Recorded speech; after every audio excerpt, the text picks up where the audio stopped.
Hello and thank you for watching Kaluna Creations.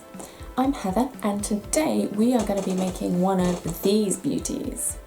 So it's a really cute little handbag and it's got a lovely little button fastening with a bit of elastic, which means that you can open it up, and it's also got a fun little pocket inside as well, so you can put all your other little bits and bobs in there.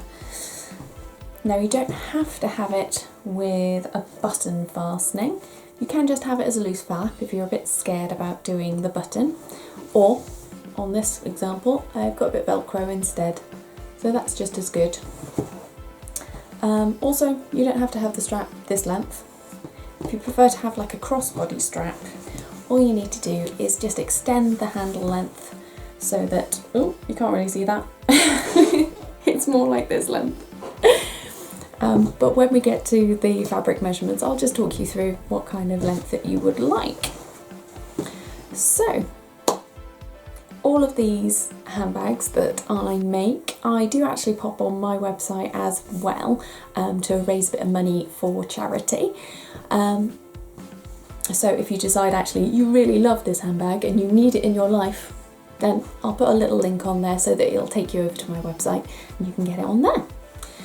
Right, so you've decided that you want to make one of these awesome handbags. You've found some leftover fabric around your house, because that is the one thing I really would like you to do. Try your very best not to go out and just buy new fabric. I mean, by all means, if you really are desperate to start from new, then fair enough. But if you can make them out of something old, so curtains, duvets, anything like that, feel free. Actually, like jeans and coats, things like that, something a little bit more sturdy, that's really good for these ones. Try maybe avoiding the stretchy fabrics like t-shirts. This would be an absolute nightmare to try and make a handbag out of. But you know, if you're a bit more experienced and you know how to stitch with stretch fabrics, then that's great. So you're ready to start your handbag. What are you going to need? First things first, sewing machine. I mean, you probably could stitch it by hand, but it will take you a lot longer, and I'm not going to be doing a tutorial with hand stitching. It will be on the sewing machine that I'll be doing this.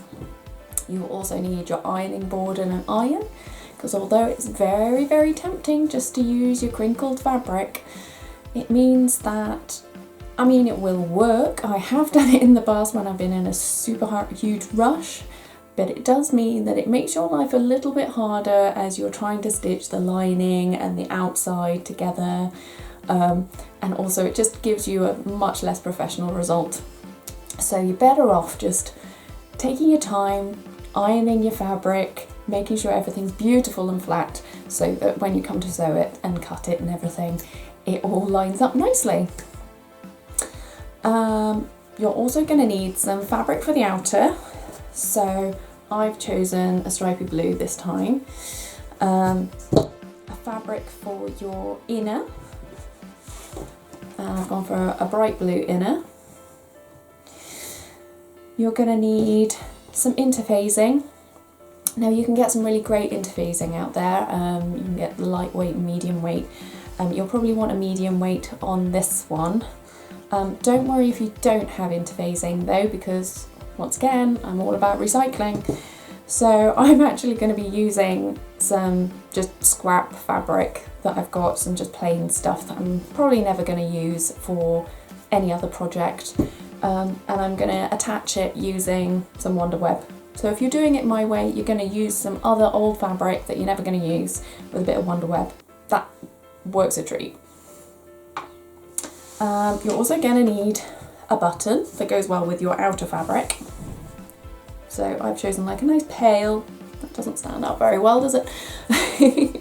So it's a lovely little grey button that I'm going to be putting on this blue fabric. I thought that would show up quite nicely.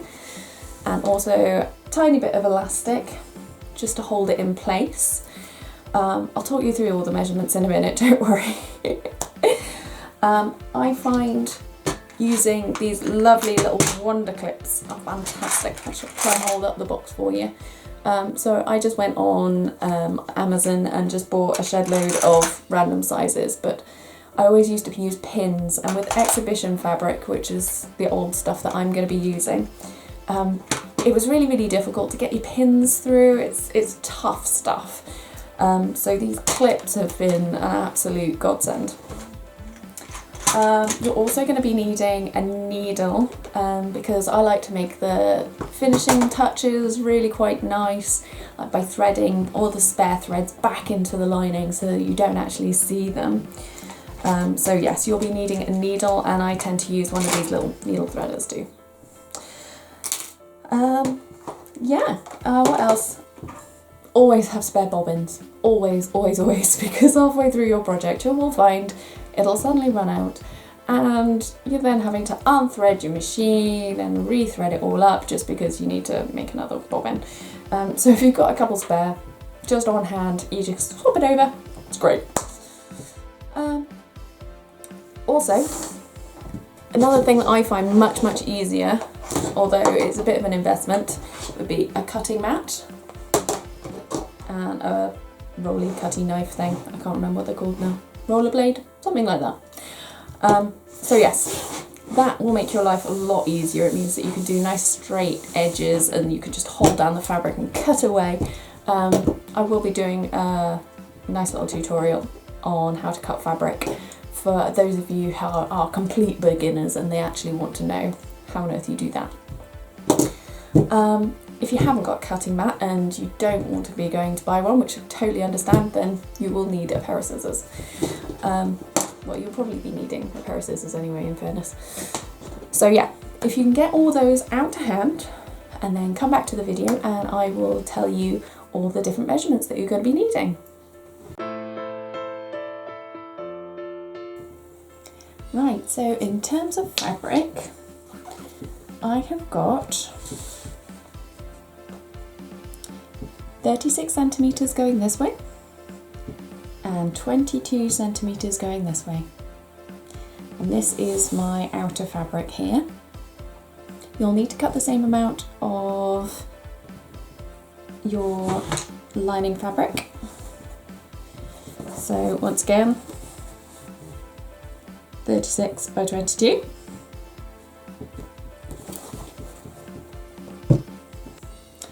And then the interfacing for the section, I always cut much smaller height-wise, because if you don't, you end up having it catching at the top, and then you end up having to sew through millions and millions of layers of fabric unnecessarily.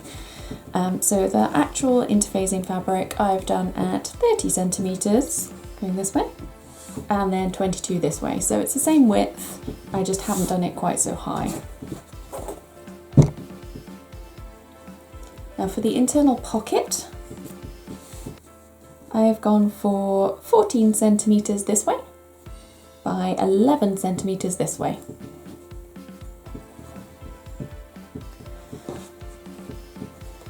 Now the lid, I've gone 18 centimetres this way by 13 centimetres this way. And I've also rounded off the edges. And the way you can do that, very simply, all I did was,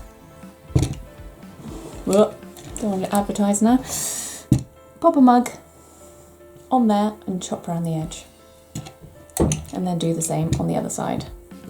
If you just use a mug over and over, it makes life easier because you're always going to have that same shape on all of your things.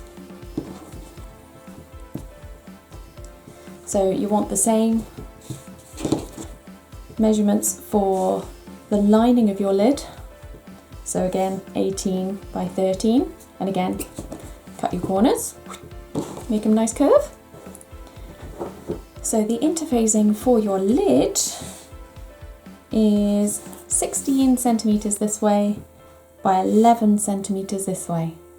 And again, the reason why we've done this much smaller is we're going to iron this onto the back of the lid and then it'll keep the seams away from those edges, and then when we do the top stitching around the top, that's what's going to hold it in a little bit more. Now my handle is ever so slightly longer than my mat, so that is 52 centimetres that way.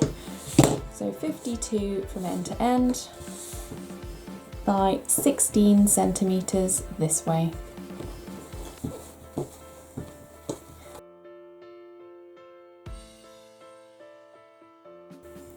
Last but not least, you will also need a teeny tiny bit of elastic. Now this is only 6 centimetres long. So that's all your fabric that you need. Now, like I said before, if you do want to make any changes to these measurements, by all means feel free.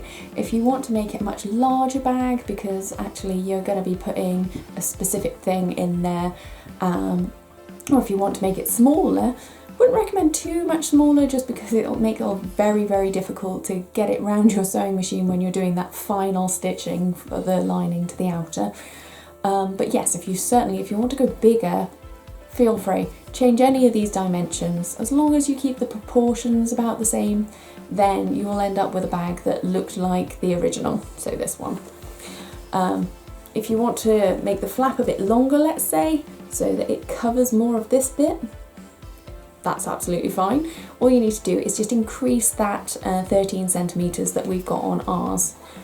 Or if you want to make the handle length more of a crossbody bag, so it goes across here instead, you want to be doing this at around about 145 centimetres, I find works really well, but that is for my torso. So if you've got particularly long in the body, then you might want to increase that. Or let's say you're a little bit shorter in the body, then you might want to bring that back down a little bit. But if you simply just pop a tape around you, that'll give you a very good idea. Just add a little bit extra for sewing into the handbag itself. Right, so the first thing we're going to be doing is preparing the lid interfacing. So obviously if you're going to be using your pre-made iron-on interfacing, this isn't a step that you need to be doing. But if you're like me and you're going to be just doing it your own, then you'll need to grab your lid outer, flip it over, grab your interfacing piece, just pop it on there roughly, so it's got a little bit of a gap all the way round. And what I find is really useful is if you just mark the top and bottom and sides with a pencil, just so you know where that was. So when you take it off, you can see exactly where those marks are. That way, when you take it over to your ironing board, it's really clear to see where you're going to be putting your underweb. Right, so I've ironed on my fake interfacing piece. This means it's not going to move anywhere anymore. It's stuck there. Okay, so now we are ready to sew our flap. Now we just need to grab our outer piece that we've already put our interfacing on, flip it over.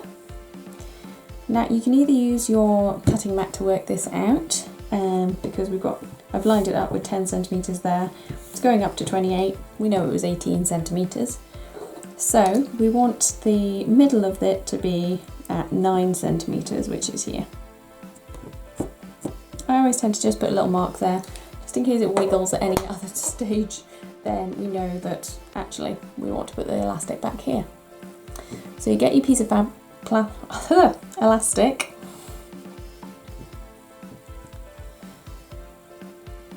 pop it in that bit there so that you've got it on that centre mark, and then get your other lining piece of fabric upside down, so you're making a lovely little elastic sandwich, and pop it on top like that. Now this is where the wonder clips really come into their own. Ta-da! Because it means that we can just easily pick it up and get it to grab it there, and we know it's not going to go anywhere now, which is fab. What I tend to do is clip all the way along the edge, because again, my fabric is particularly slippy, it likes moving, so the more we can clip it, the better.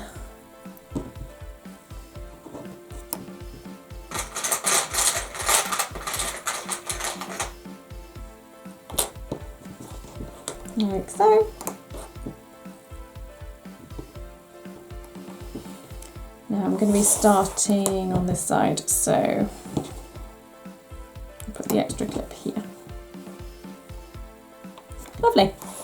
So what we're going to do is literally sew all the way around here, flip it inside out, and then do the top stitching on the other side. But I'll come back and show you this bit in a moment once I've done the stitching around the outside. Okay, so now we've sewn around the edge of our flap pieces.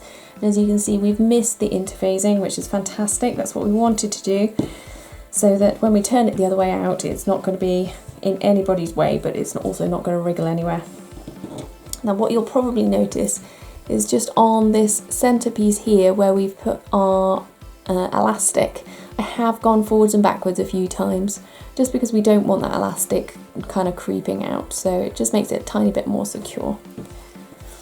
So before we turn it out the other way, what we're going to need to do is cut some little V's in the edge here. This just helps it when it turns out not to be quite so bulky.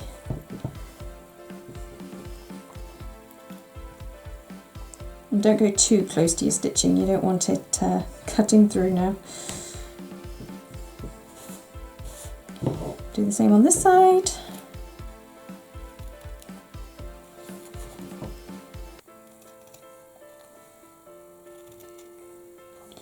I put a third on there. You might a bit further down there. I'll probably put one other on there actually, just to help it fold out. That one's not come out. There we go. So now we're just going to turn it out the other way. Doo-ba-doo.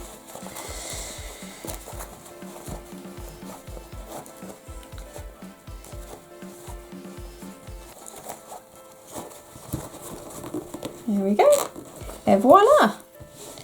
You have a beautiful, beautiful flat piece with a little bit of elastic in there too. Now all we need to do to this now is give it a quick press, go make it nice and flat and crisp on the edges, and just do a bit of a top stitch all the way around just to make it look super neat.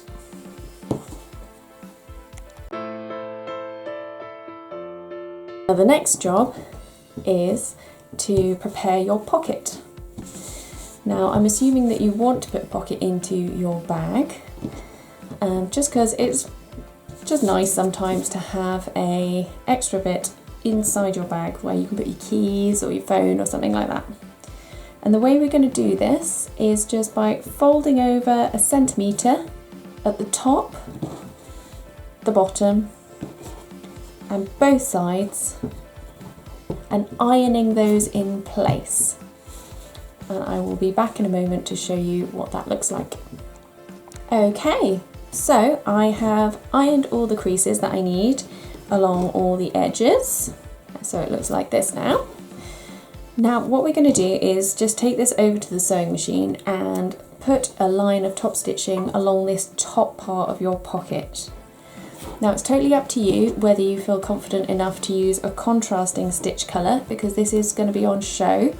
I always tend to use white just because I don't mind it showing up. But if you're not feeling quite so confident and you feel like you might be a bit wiggly, it's probably best to go with the colour that matches your fabric as much as possible, just so that it doesn't show up quite so much. Once I've done that, I will come back and I'll show you what to do next.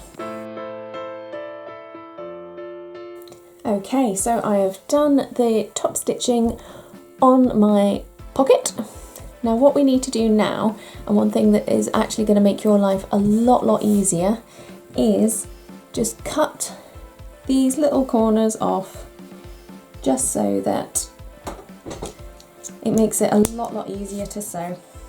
So literally just chop the corner using your little fold lines as a guide.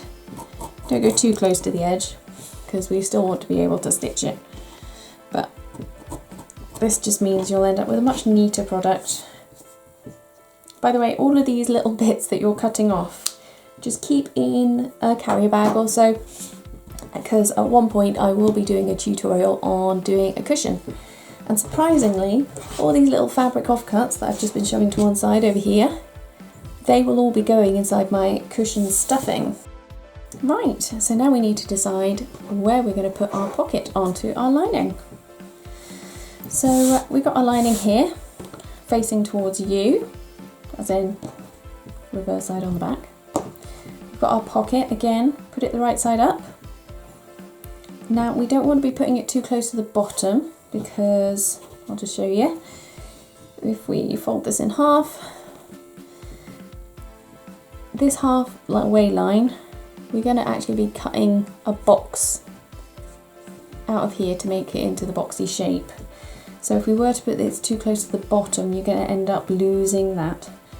Again, if we put it too high to the top, we're going to be sewing along here. We're going to lose quite a lot of this fabric as we're sewing, so we don't want to go too high either. So I find on this particular size, if you're doing exactly the same size as me, you're better off going for about 4 centimeters from the top. So just there, like that. And again, it doesn't have to be central. I tend to put them central, but you don't have to. That's absolutely fine. So what you need to do is pin this in place, but don't bother on the edges. Literally, you can just fold them in and sew as you go, like that. Right, I'm going to sew this on and then I will come back and let you know what to do next. Okay, so now we have stitched our pocket onto our lining. All we need to do is just thread this thread back through to the other side, because if you just trim it while it's on this side, there's a small chance that it might end up wriggling its way back onto the front, which won't look pretty. So we're just going to thread it into the needle and then send it back onto the reverse where it's not going to be seen, like so. Now I'm also going to knot it while it's on this side, just because I'm always a little bit OTT about doing knots. I don't want things to suddenly start poking through. And I'll probably just trim it so that they don't start sneaking up to that top edge. Do the same on this side. That side didn't need knotting because it had already tangled itself, so it wasn't necessary. Okay, so the next stage for this, oh, before I mention that, you'll probably see I've actually done a bit of extra stitching at the top here. Now that is just because this pocket is going to have a lot of stress on it, so people will be tugging on there. We don't want anyone to have their pocket ripping off, so it's just got a little bit of extra above the top just to hold it in place.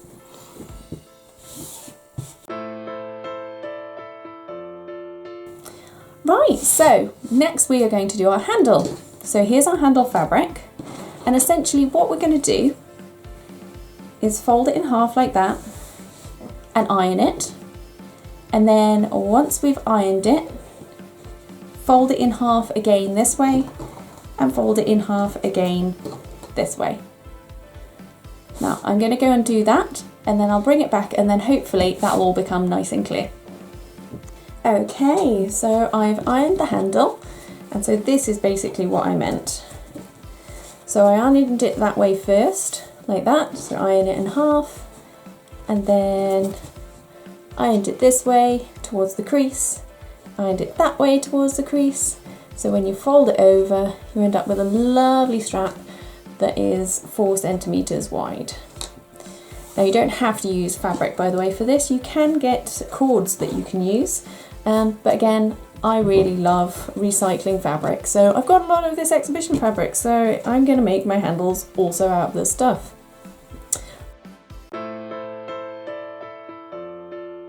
Okay, so I have done my top stitching all the way along my handle.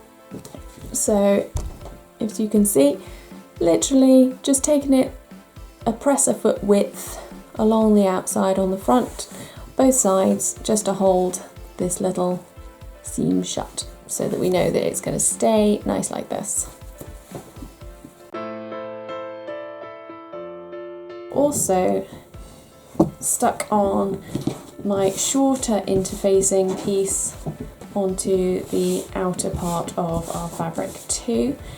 Now you don't need to do that, but I find that when you fold it in half, when we're doing this sewing part here, if you haven't just stuck the top and bottom down, they wiggle around and they don't want to go in the right place. So it just makes life a little bit easier if you just pop a bit of Wonder Web on there and iron it flat.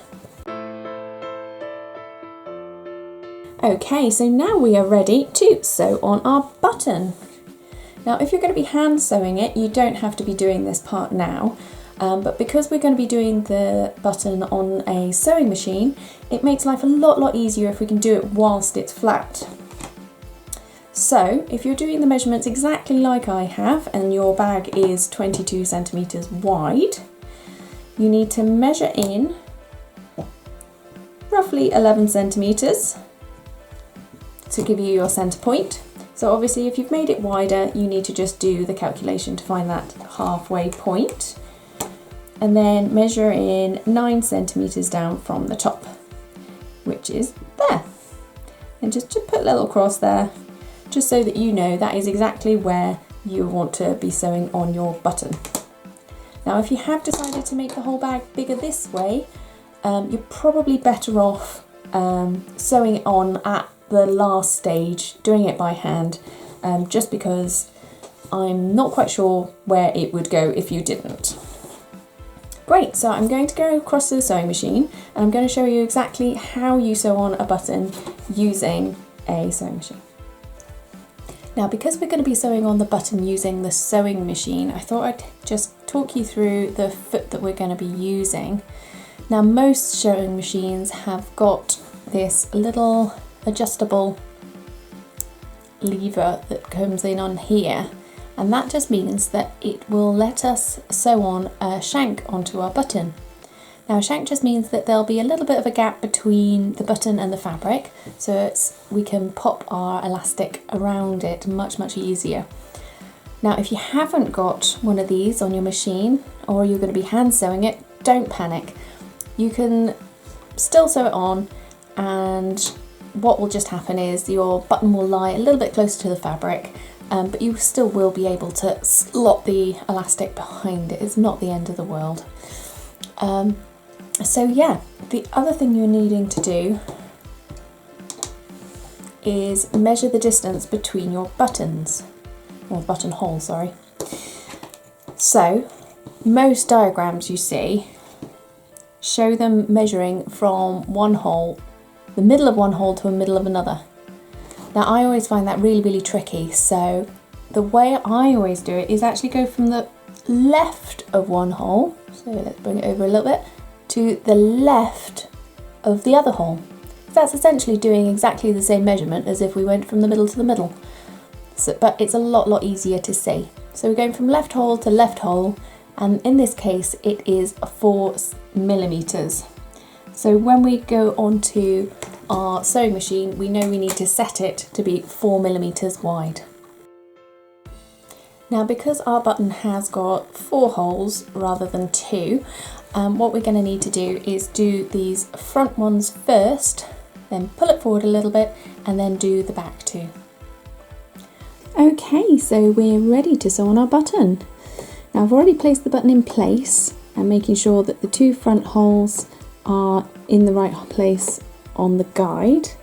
I've changed the stitch width to 4 millimeters, so that is the width of our hole gap.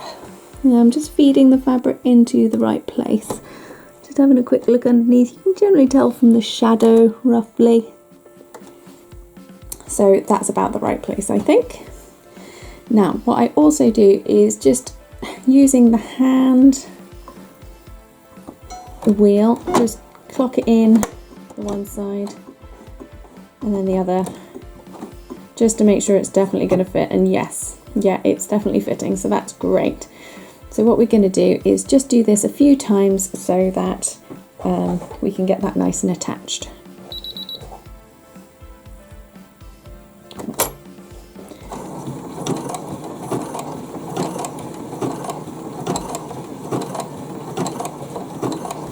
Okay, so that's one. Take the needle out and then lift up the machine and pull it towards the front so that the next set of holes are in there. You might need to just get those extra threads out of the way and your initial thread. There we go. Okay, and once again just use the hand wheel just to make sure that, yeah, you're definitely in the right place. Lovely. And then just do a few threads on there. And as you can see, it looks a little bit baggy.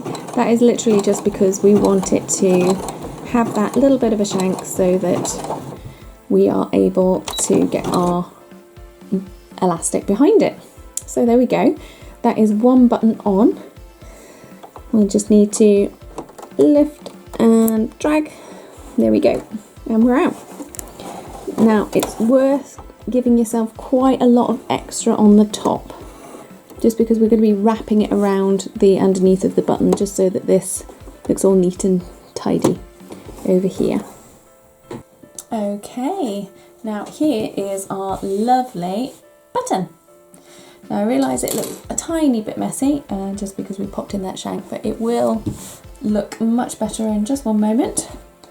So what we're going to do is just thread these threads back through one of the holes in the button. Easier if you just go for the opposite hole to the one that they've just been through, like that. Now the longer one that I said for you to keep nice and long, you pull the fabric away from the button, just a tad, and just wrap the fabric, the thread, sorry, around the cotton a few times. Give it a tug, do it again, like that. There we go, we've got a nice neat patch on behind it. Then just knot it here just so that we know it's not going to go anywhere.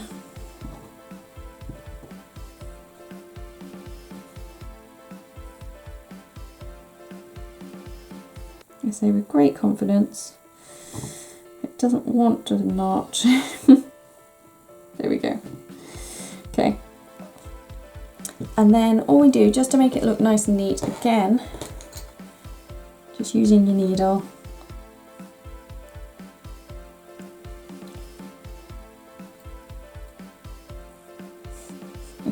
struggling to see today.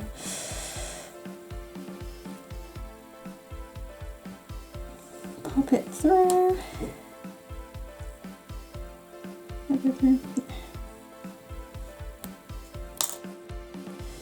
And just pop it through the back of the thread, the fabric, sorry, like so.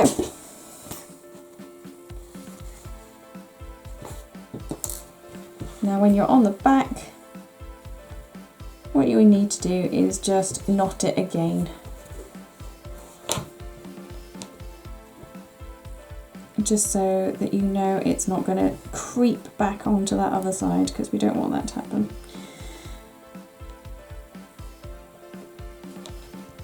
So just knot it a couple of times, because just once is not enough. Okay, and there we have our beautiful button.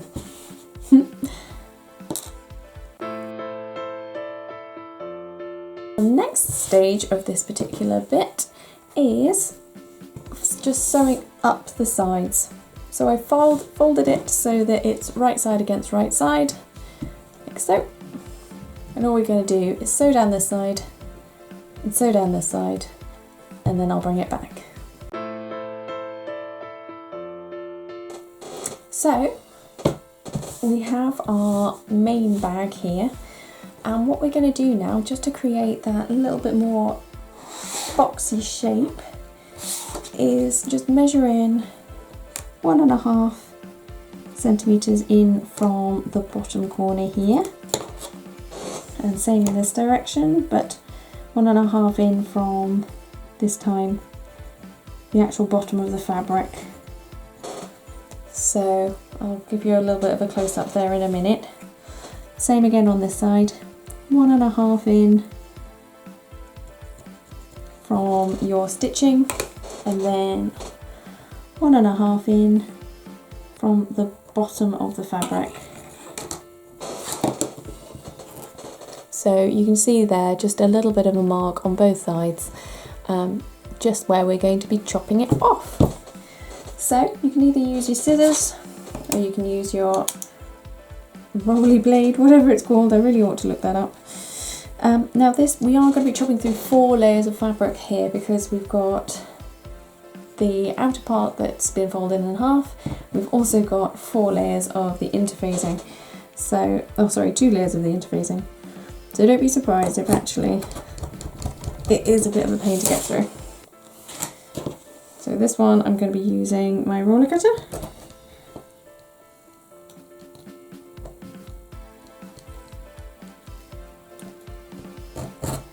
Like so. And then the other side I'll probably do with the scissors.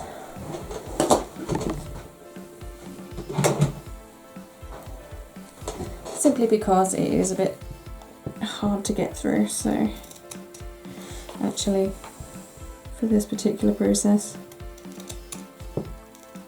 this is probably easier. You see? I've gone all the way through. I was a bit nervous.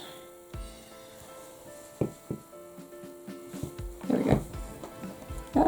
Tiny bit caught still. There. Okay, so we've cut out our little corners. Now the reason we've gone for 1.5 in both the edges was because our strap length width is 4 centimeters. So once we flatten these out, it'll be 3 centimeters, and then plus a little bit of seam allowance will bring it to the nice 4 centimeters. So what I tend to do at this stage is just put a little clip here, because we have just cut through the seam. It does make it a tiny bit more fragile.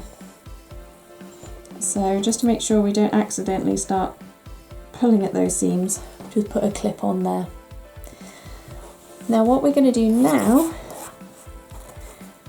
is, sometimes it helps if you put your hand actually into it, flatten it out like that and just pinch it so it's like that, you see?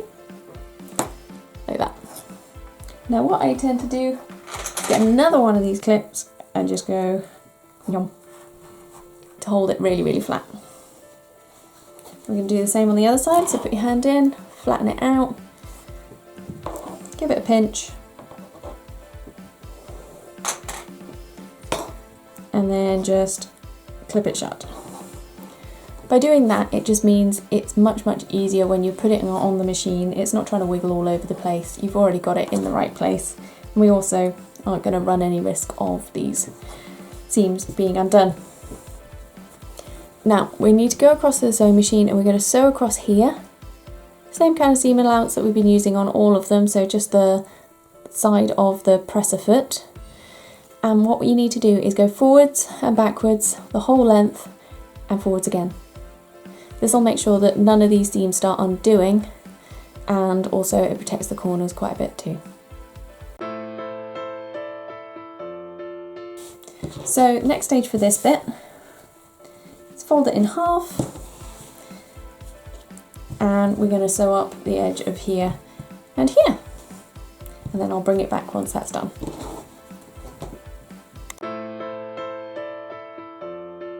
Okay, so we have done our lining material too, and what I did just do is check that the actual seam here and the seam here lines up with our outer fabric, so that when we put the one inside the other they will be the same size. So that's quite important. Now what we're going to do with the lining is exactly the same as what we did with the outer. We're just going to do a little square at the bottom here so that we can make it into the boxy shape to match our outer. So we go 1.5 centimeters in from the seam, and then 1.5 in from the bottom. Same again, 1.5 in from the bottom, and then 1.5 in from that seam. Now, as I discovered when I was doing the outside one, actually it's quite a lot easier just to use scissors for this bit rather than the mat and the roller blade. Again, I'm just throwing all my scraps to one side at the moment. They will all be going into a cushion. And hopefully you're doing the same. Okay, so we've cut out our corners. Again, clip the seam to protect it. Make sure we don't accidentally start undoing it. A couple more clips ready.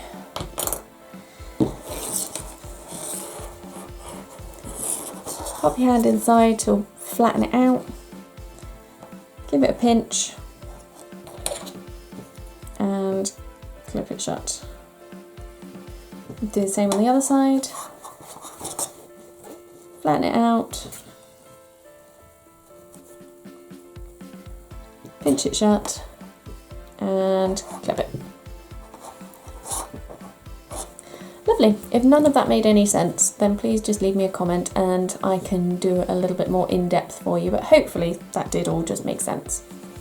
So again, like the outer, we're going to go forward, backwards, forwards over the whole strip, a foot width away from that edge, and then we'll be ready to start adding all the other bits on.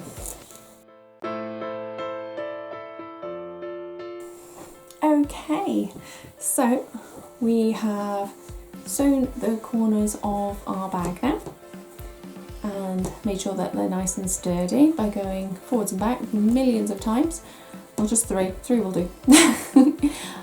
Yeah, so we've got all those sorted. Done the same with our lining, so they look all good too. Now, one thing I will do at this stage, before we do anything else, is just trim the corners here and here, just so that there is a little less fabric for our sewing machine to go through, and then we will start trying to match everything all up. Okay, so here we go, chopped all the corners off. Now what we need to do is turn our bag, the outer part, the right way out. So just need to put your finger in, really push out those corners, make sure they're nice and neat, because we will be able to get at them at a later stage, but if we can just do it right straight from the start, it makes our lives a bit easier. Okay, so you should have something that looks a little bit like this, with nice little corners, like that. Now what we need to do is pop on our flap. So I've got mine here. Now mine has a stripe, so it's pretty important that when it opens, actually, it opens like that, so the stripe kind of matches all the way along. I don't know if you've got your fabric that's got a pattern on it, but seeing as mine's got a very obvious place where it really wants to match up, I'm just going to put the face of this one against the face of this one. So I'm just looking down for a moment. And then on that crucial point where they meet, put a clip. And then everywhere else can just go along from that point. So carry on clipping all the way along so that you know that's going to be the right place. Now if you don't have fabric with a pattern, you can go ahead and put it wherever you like. I would suggest that you fold it in half just to find the centre piece, and then fold your lid in half as well so you can find where the centre is at, and then you can line those two up.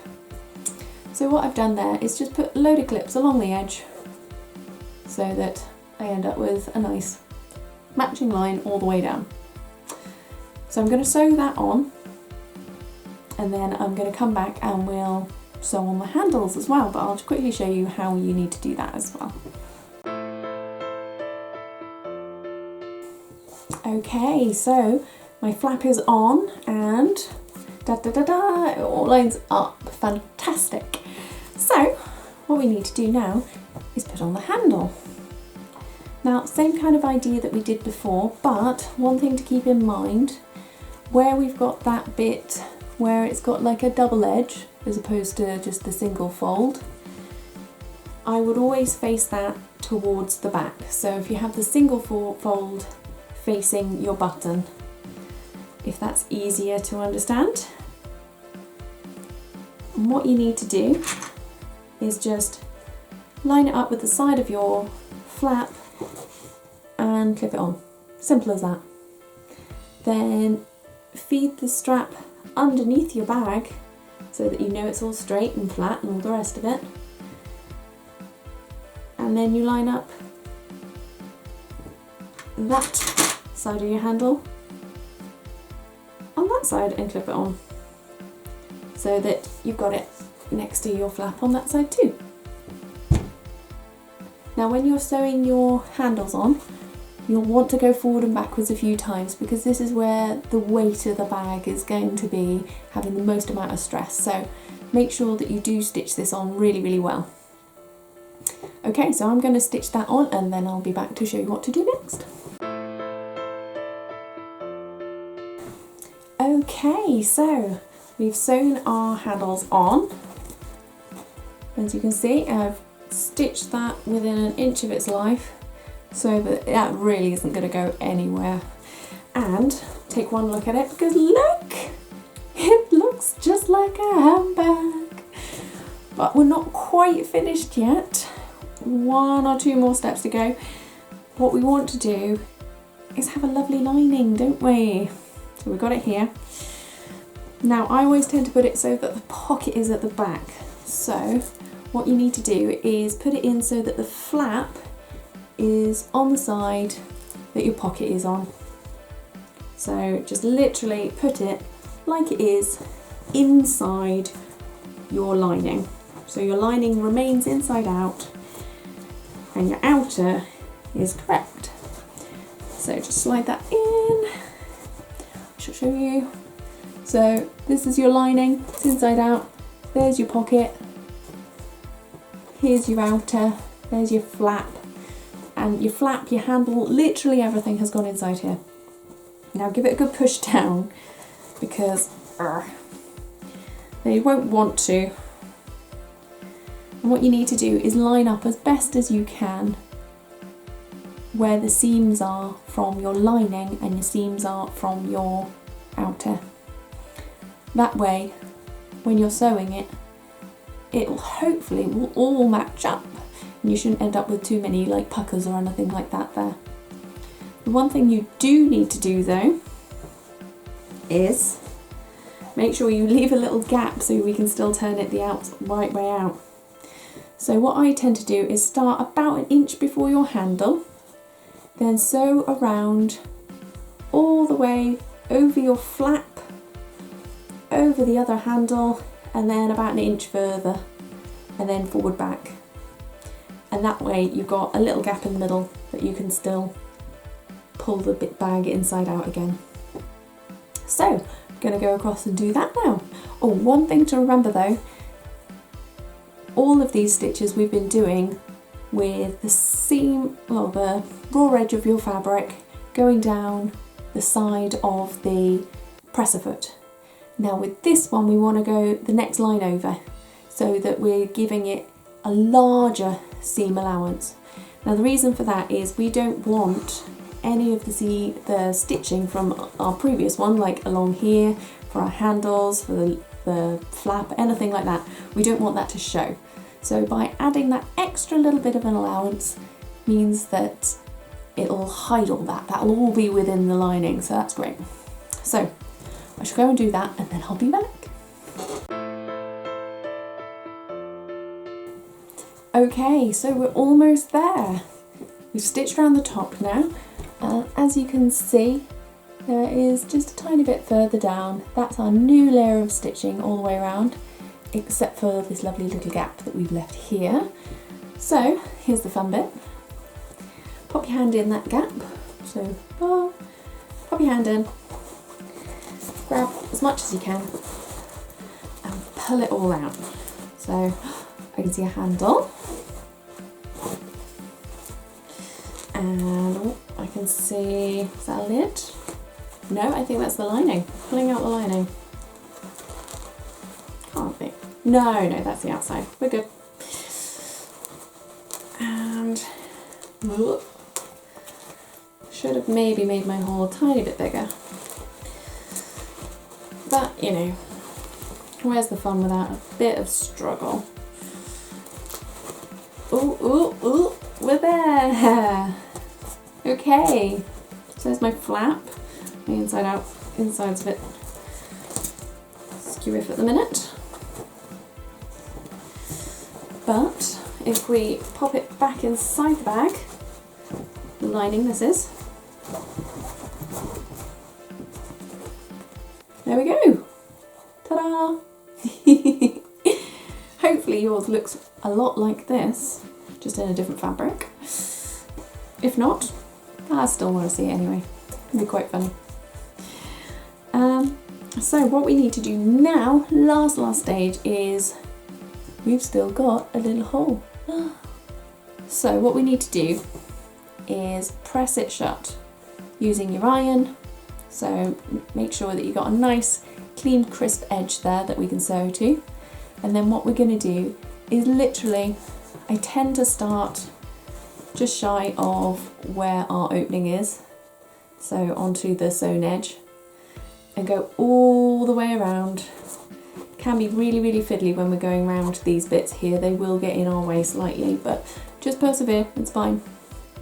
So all the way around, do your top stitching, same width that we've been doing all the rest of the seam, so to the left of, right of the presser foot, so that they all match the ones that we've done everywhere else.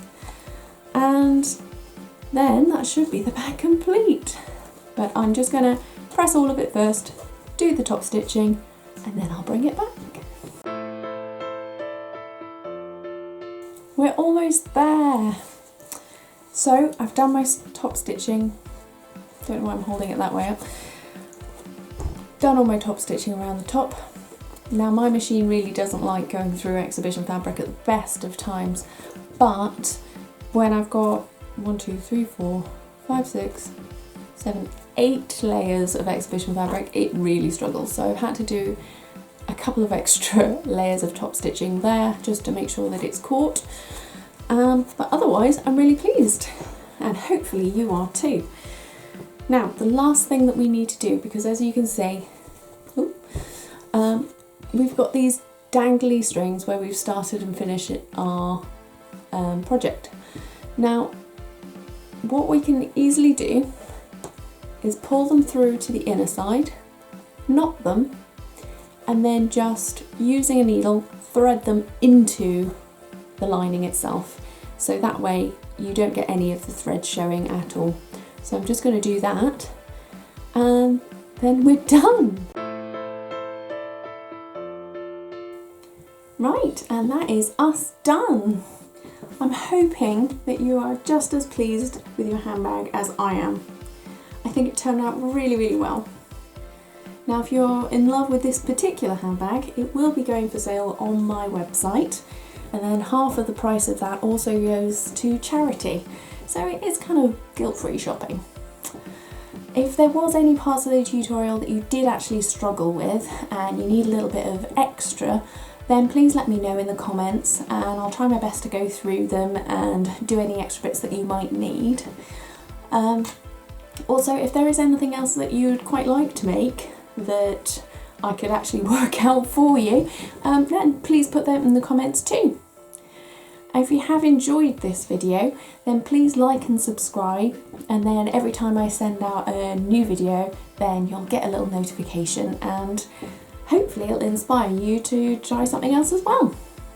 Thank you very much, and I hope to see you again.